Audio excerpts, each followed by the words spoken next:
Well, this case is being brought by Patricia Burns and Daniel McCready, and it's, as you say, to try and stop an amnesty, a blanket amnesty from everything up to and prior to 1998 to do with the Troubles.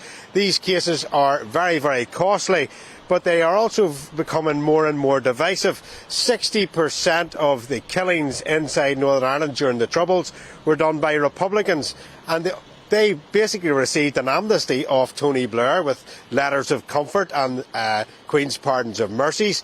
So the only people really being brought to stand trial here are the forces, the state, the police and the British Army. And they're having to come back for things that were done nearly 50 years ago. Now, it's causing a rift with the victims themselves, but also with the Irish government. The Republic of Ireland are saying that Northern Ireland and the British government has to stand by these cases, even with the custom and the fact that they are bringing no convictions whatsoever. I caught up with the Taoiseach at a event on Friday night, and the Taoiseach, the Irish Prime Minister, Micheál Martin, and I asked him about a case of Ian Sproul. Now, Ian Sproul was shot dead by the IRA, and in their one and only tribunal in the south to do with the Troubles, the Smithwick's Tribunal, it was named that there was collusion between the Garda Síochána, the Irish police and the IRA, and John Sproul, the brother of Ian, has yet to meet the Irish Prime Minister, and the Irish Prime Minister is saying something entirely different to what's going on. Just listen to this. And I don't have a difficulty in meeting the Sproul family, and I want to say I have to be very categorical about this. On the legacy issue, the Irish government stood up to the plate in terms of the Smithwick Tribunal, and we saw it through.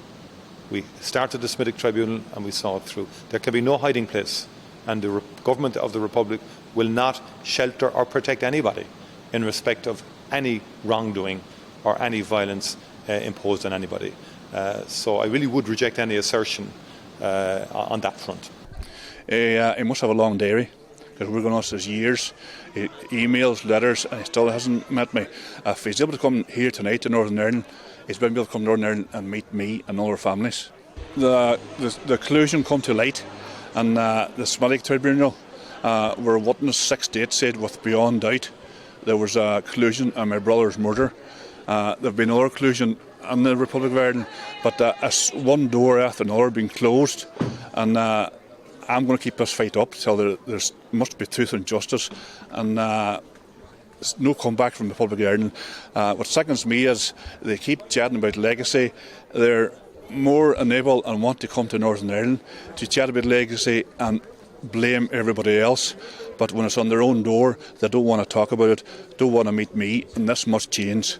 Legacy needs to be for everybody, just not the chosen few. Well, there you go. Legacy must be for everybody, just not the chosen few. So it's no wonder then that many people here are talking about this having to change, this having to be looked at differently, and if victims to be standing outside in an event on legacy and they're not invited into it and they're not even met, that speaks volumes.